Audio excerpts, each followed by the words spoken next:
Hello students, welcome to maths class 10th। देखिए हम exercise कर रहे थे, कौन सी कर रहे थे? 16.4। ठीक है, और इसका सोल्यूशन हम निकाल रहे थे। मतलब ये हेमिस्फेयर जो है उस स्फेयर स्फेयर के बारे में बात कर रहे थे। स्फेयर यानी कि गोला। ठीक है, उसके कुछ क्वेश्चंस हमने किए भी थे और कुछ क्वेश्चन हम आगे चल रहे हैं। तो देखिए क्वेश्चन नंबर हमारा जो है फर्स्ट हो गया था, सेकंड हम लेके चल रहे हैं यहाँ पर। सेकंड क्वेश्चन क्या कहता है कि फाइंड द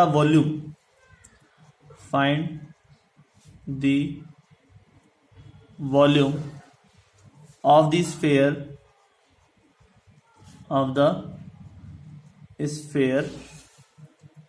whose surface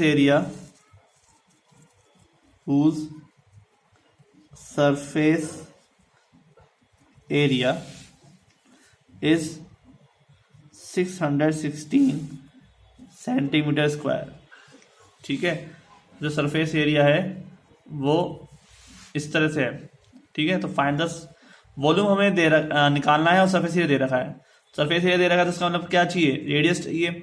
आपको पता है कि जो स्फेयर होता है ना, उसमें सिर्फ एक रेडियस की ही बात है, रेडियस ही चाहिए होती है हमको हर फॉर्मूले में। जैसे 4πr² है, ये एक सरफेस एरिया का फॉर्मूला है। वॉल्यूम का फॉर्मूला क्या होता है? 4/3πr³। ठीक है, तो इसमें भी क्या आता है? सिर्फ रेडियस आती है, कोई हाइट नहीं होती है, कुछ अदर एंगल्स नहीं होते हैं। तो देखिए हमें सरफेस एरिया दे रखा तो उसका फॉर्मूला लगा देते हैं ना। सरफेस एरिया, आपको ये काम करना है कि जो भी आपको चीज दे रखी है उसका फॉर्मूला लगा दो, उसमें से आर की वैल्यू निकाल लो और फिर वॉल्यूम का फॉर्मूला लगा के उसमें आर वैल्यू रख दो और आंसर निकल जाएगा। ठीक है, तो सरफेस एरिया ऑफ स्फेयर क्या होता है, क्या दे रखा है? वैसे होता है 4π, दे तो रखा है हमको 616। ठीक है, और होता क्या है फॉर्मूला? 4πr²। ठीक है, तो क्या करेंगे आप? 4 मल्टीप्लाई 22/7 मल्टीप्लाई r² बराबर में 616। ठीक है, तो हम यहां पर क्या करने वाले हैं? अब एक तो करना है 4 का डिवाइड। ठीक है, r² को यहीं छोड़ना है, तो 616 से मल्टीप्लाई करना है 7 को। ठीक है, और नीचे आ जाएगा 4 मल्टीप्लाई 22। ठीक है,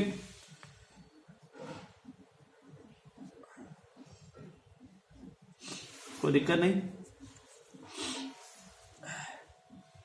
तो हमारे पास 22 का डिवाइड कर रहे हैं यहां से। 22 को ब्रेक कर लेते हैं, या फिर हम ब्रेक कर लेते हैं 4 से। तो 4 1 जा 4, 4 1 जा 4, यहाँ हो जाएगा 2 बच जाएगा 1, 4 5 जा 20। ठीक है, 4 4 जा 16। ठीक है, और 22 का कर जाएगा 7 टाइम्स, तो 7 7 जा कितना हो गया? 49। देन इजिली आर क्या हो गया? 7। ठीक है, कोई दिक्कत नहीं, क्योंकि r² है 49, तो रूट निकालोगे तो आर की वैल्यू कितनी हो जाएगी? 7 हो जाएगी। क्लियर? अब हम आगे चलते हैं। तो हमारे पास रेडियस तो निकल के आ गई 7। अब हमें निकालना है वॉल्यूम। तो वॉल्यूम ऑफ स्फेयर क्या होता है?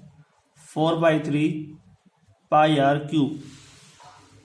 ठीक है, तो 4/3 मल्टीप्लाई पाई का मतलब 22/7 मल्टीप्लाई r³ यानी कि 7 × 7 × 7। ठीक है, r³ का मतलब ये होता है, तो 7 से 7 कैंसिल। ठीक है, और कुछ कैंसिल होगा नहीं, तो ऊपर तो आ जाएगा 49। ठीक है, और मल्टीप्लाई हो जाएगा प्लस 88। ठीक है, अपॉन में आ जाएगा 3। क्लियर? तो 88 जो सिस्टम है ना, यहाँ तो आप आराम से मल्टीप्लाई कर सकते हैं। क्या कि 49 मल्टीप्लाई में 8 कर देता हूँ और मल्टीप्लाई कर देता हूँ मैं 11। ये सबसे सिंपल तरीका है करने का। तो 8 9 जा 72, पावर आई 7, 8 4 जा 32 और 7 39। ठीक है, 392 हो गया। तो हमारे पास 11 से मल्टीप्लाई करना है, अपॉन में डिवाइड करना है 3 से। तो देखिए आप 11 मल्टीप्लाई करने का सिंपल तरीका, 2 का 2 लिख दिया, 9 और 2 11 हो गए, पावर में आ गई 1 1 बच गया, ठीक है। और 9 और 3 कितने हो गए 12, 12 और 1 कितने हो गए 13, 1 और 3 कितने हो गए 4, 4 3 1 2, ठीक है। अपॉन किससे करना है 3 से। ऐसे आपको पूरी कैलकुलेशन करके दिखा रहा हूं मैं, इससे आप पेपर में कर सको। मेरा कोई मतलब नहीं है कैलकुलेशन करने का, कैलकुलेशन करना तो आपको बचपन से सिखाया गया है 3rd 4th 5th 6th class में, ठीक है। तो ये काम तो 10th में सिखाने का तो है नहीं, लेकिन फिर भी आपको कुछ मेथड्स इजीली करने के लिए मैं बता दिया। मैं इजी आराम से करूँगा, हम आप स्पीड से करेंगे, ठीक है।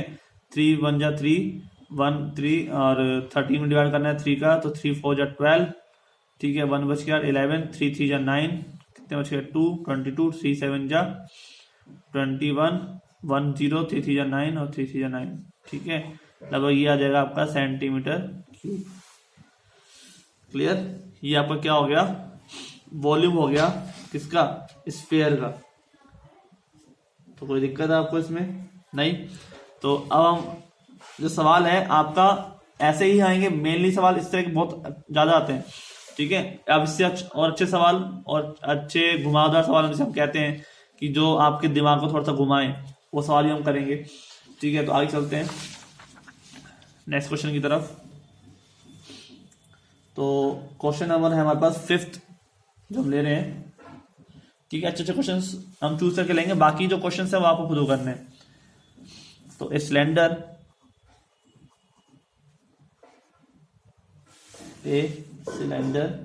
is made of lead,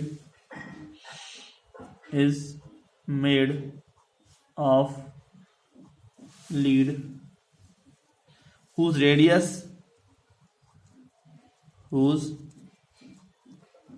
radius is 4 centimeter, and height is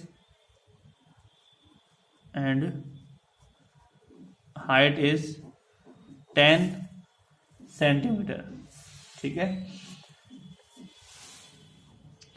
bye melting this how many,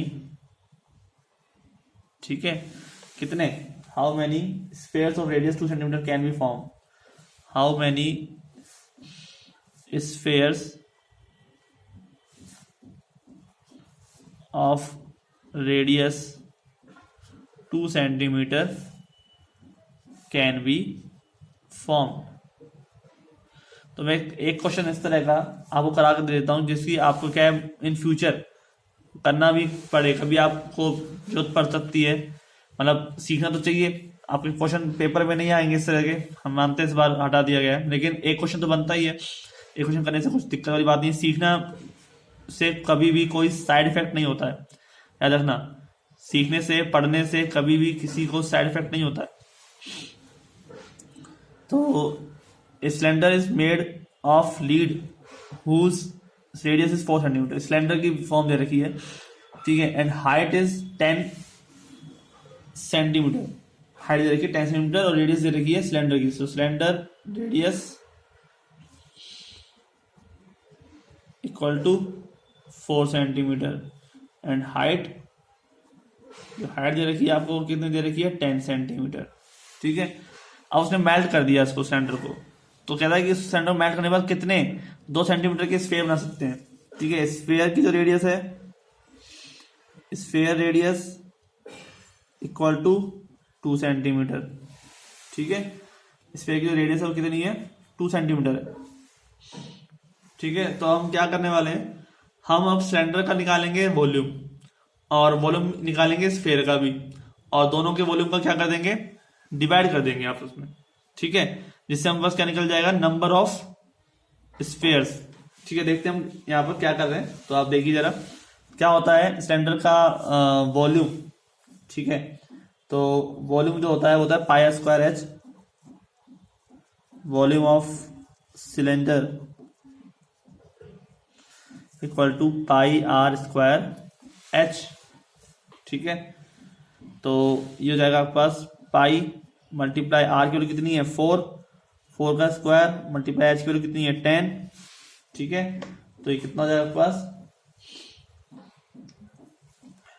4 का स्क्वायर 16 मल्टीप्लाई 10 160 इंटू पाई। पाई को इसलिए हमने नहीं मल्टीप्लाई किया क्योंकि ये जो है हमारे पास डिवाइड हो जाएगा, डिवाइड होने पर ये कैंसिल हो जाएगा पाई, ठीक है। अब निकाल रहे हैं वॉल्यूम ऑफ स्फीयर, ठीक है, वॉल्यूम ऑफ स्फीयर निकाल रहे हैं। तो स्फीयर फॉर्मूला क्या होता है 4/3 पाई आर क्यूब। तो 4/3 मल्टीप्लाई पाई का पाई छोड़ दो, आर कितना है 2 है, तो 2 की पावर 3, ठीक है, यानी कि 8। तो 4/3 पाई मल्टीप्लाई 8 इतना ही छोड़ दो अभी आप, ठीक है। अब हम क्या कह रहे हैं कि नंबर ऑफ स्फीयर निकालना है हमको, ठीक है। लेट मान लेते हैं let the number of sphere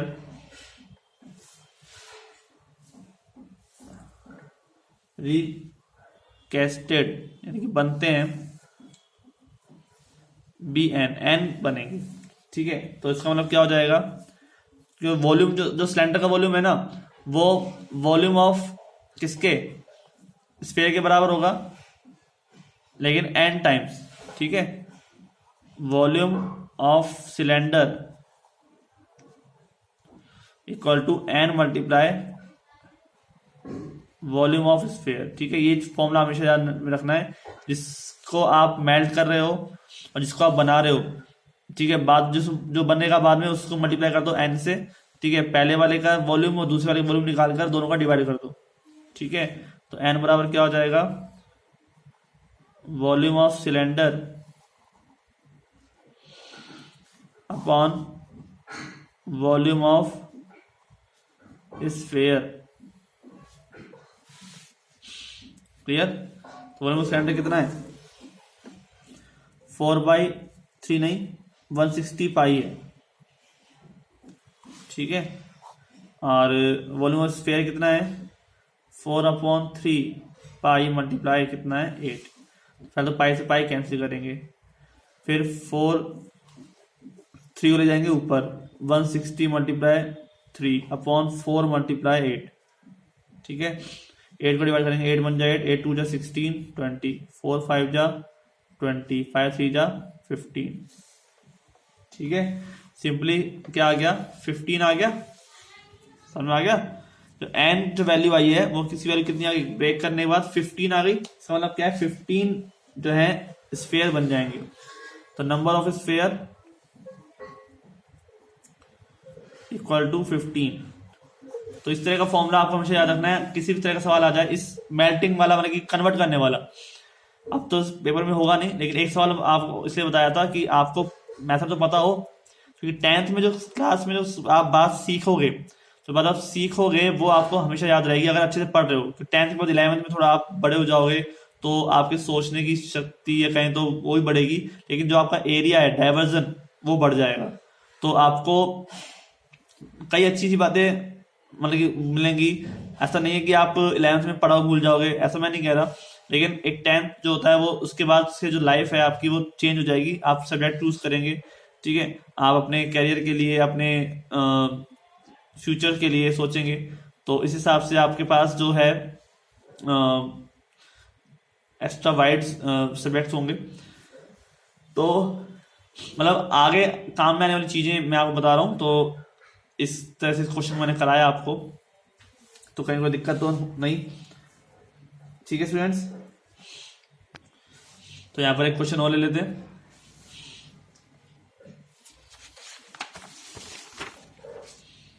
question हमारा हो जाएगा यहाँ पे क्वेश्चन नंबर 6 ले रहे हैं, ठीक है। वो है द थिकनेस है यहाँ पर, ठीक है। ये क्वेश्चन आप खुद करेंगे, मैं आपको नेक्स्ट लेक्चर में बताऊंगा। क्वेश्चन आप खुद करेंगे। The thickness of hollow spherical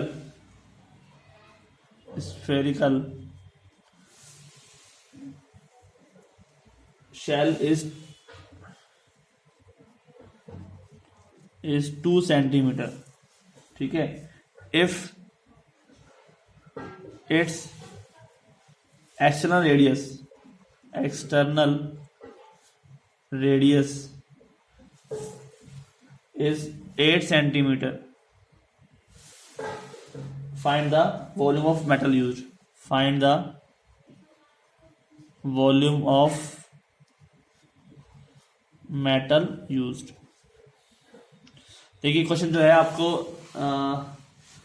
use in it, आपके लिए मैं होमवर्क की तरह दे रहा हूँ, तो ये अच्छा क्वेश्चन है, आप करेंगे नहीं करेंगे मैं बताऊंगा ही कल तो, ठीक है। करेंगे तो मुझे आप मैसेज कर सकते हैं इसका आंसर, ठीक है। उसको एक फाइंड द वॉल्यूम बताना है, कितना वॉल्यूम का मेटल इसमें यूज होगा, ठीक है। एक होलोस्फेरिकल शेल है 2 सेंटीमीटर और एक्सटर्नल जो है रेडियस वो 8 है, ठीक है। 2 रेडियस है इसके अंदर, ठीक है स्टूडेंट्स। तो कोई दिक्कत नहीं, आराम से करिए, कहीं को दिक्कत हो मैं इस क्वेश्चन सॉल्व कल जरूर कराऊंगा। तो मिलते हैं नेक्स्ट लेक्चर में, आज के लिए इतना ही, थैंक यू।